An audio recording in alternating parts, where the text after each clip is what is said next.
Welcome to another episode of UEN's PDTV. Today we have traveled to Piute High School in Junction to enjoy a concert. But this isn't your ordinary high school concert.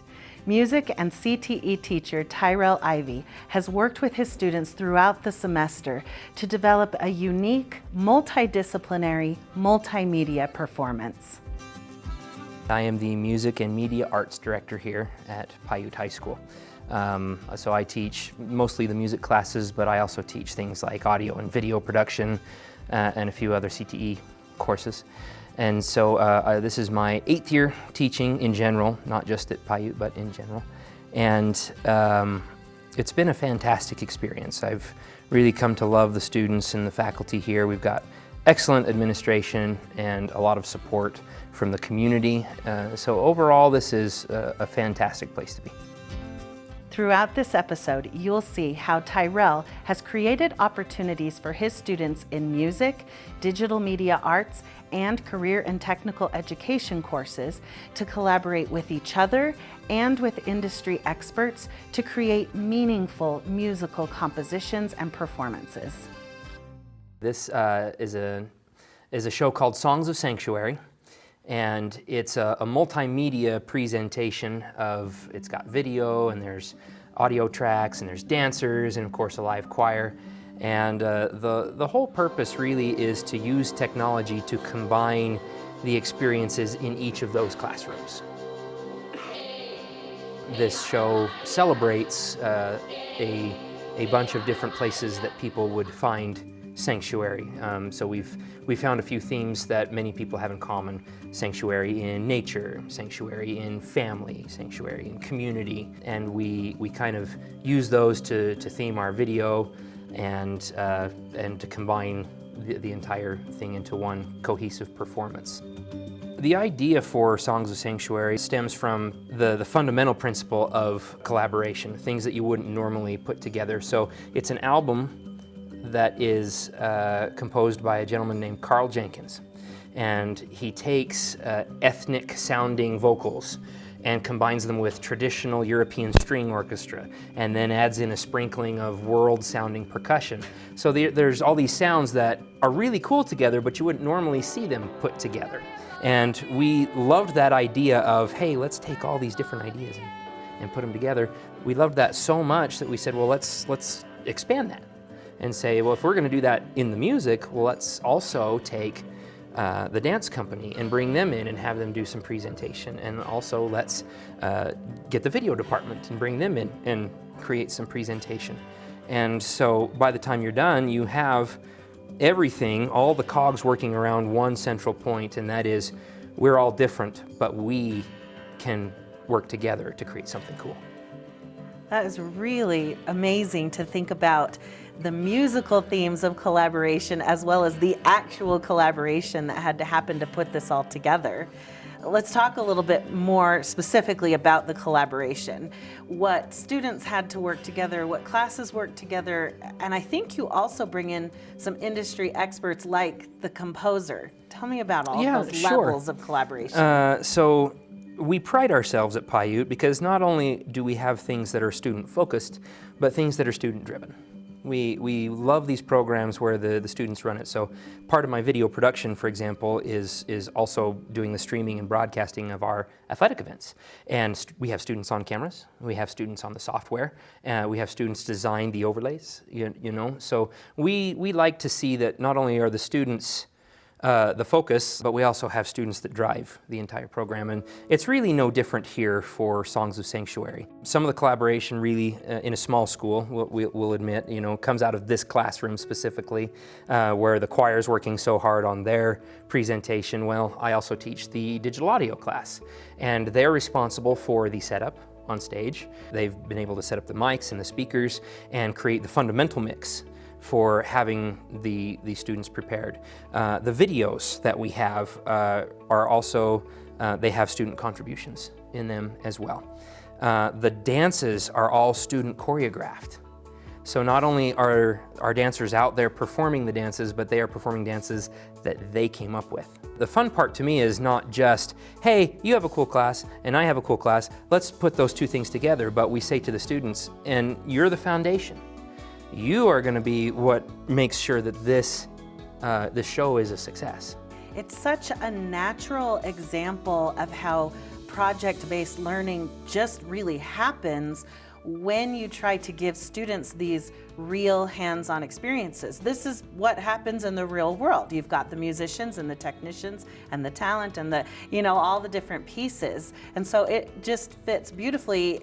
And to some degree, I know you put a lot of work into preparing for this, but from the student perspective, I would think it would just make sense that this kind of project building and collaboration needs to happen to create something like this.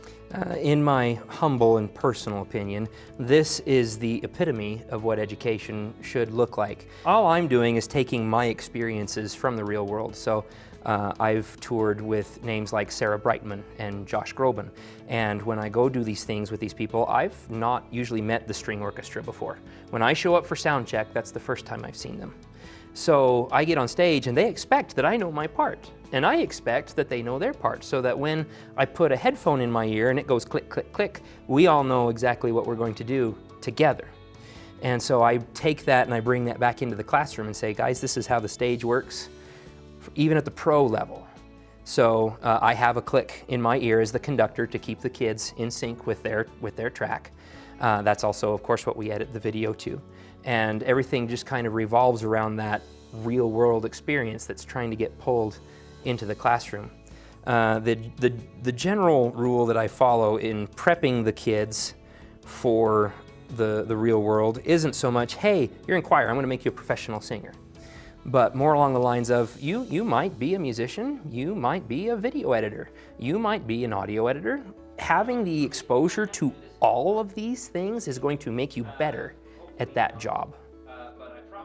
Let's talk just a little bit more about collaboration with industry experts. Your background contributes to this greatly. And I think that also has given you the opportunity to know some key people, maybe an audio engineer, maybe, a videographer. How do you make these kinds of connections, and do you have opportunities for these people to work with your students? In my opinion, yeah. Actually, one of the best things I can do is invite audio professionals to either influence me in what I'm doing, come into the classroom and visit with the kids, or work on some of the material and send it in. And so we've kind of had all of those opportunities. My choir director and mentor, who actually designed this show, come in and work with the kids and coach them and teach them on what the vision should be and their approach in that. We've had small connections with audio engineers and sometimes even local talent for doing more hands-on things inside the audio classroom, so we can actually do a full-on recording rather than just saying, well, we don't have anybody who sings or we don't have anybody who's a musician, so all we can really do is podcasting.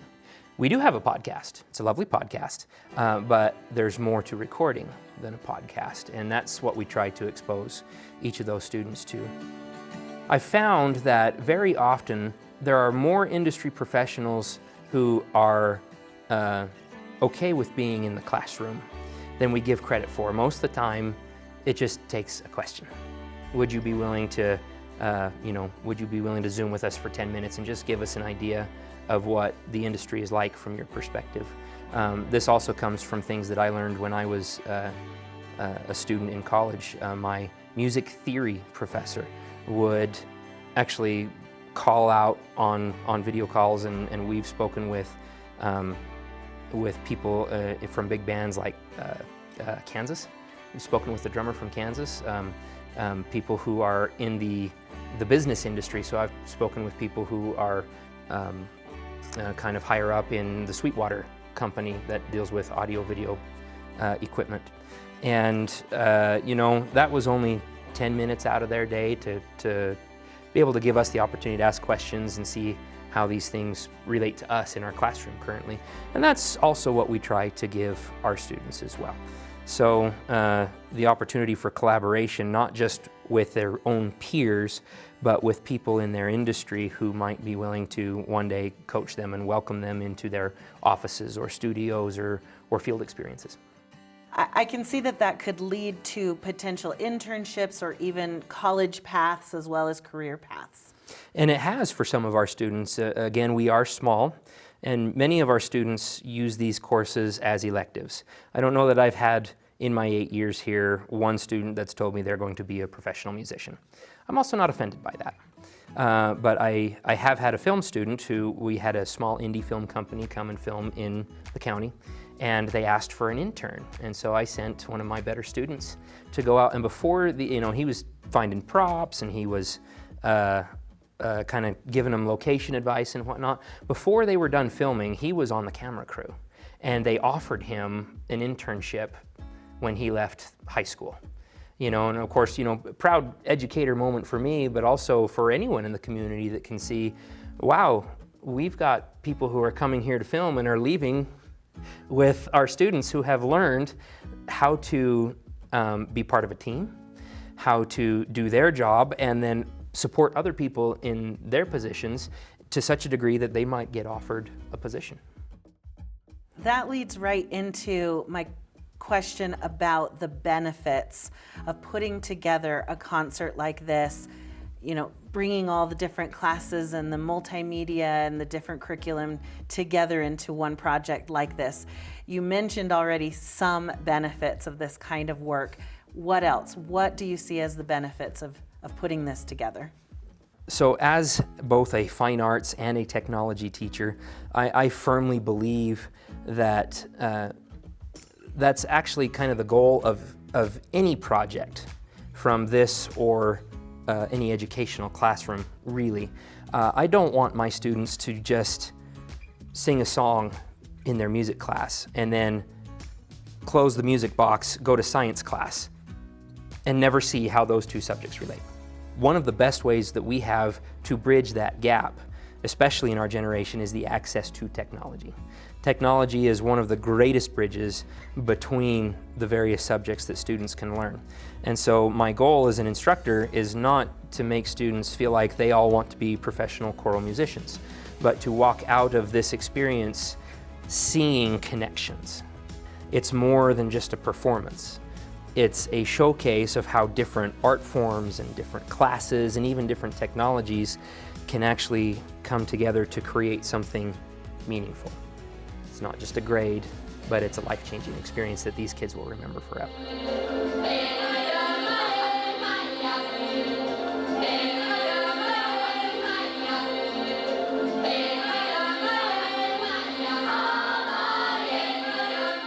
Thank you so much for sharing this project, this concert, and your teaching experience with us. We have loved visiting Piute High School. Thank you so much for coming, Katie. We appreciate you and the entire UEN team. I know that my administration and my colleagues that you've worked with today have just been so excited, so we appreciate your time. Now that you have seen Tyrel and his students in action, consider how you can utilize project-based learning, creativity, and collaboration in your classroom as well. Project-based learning can be done in any curriculum area.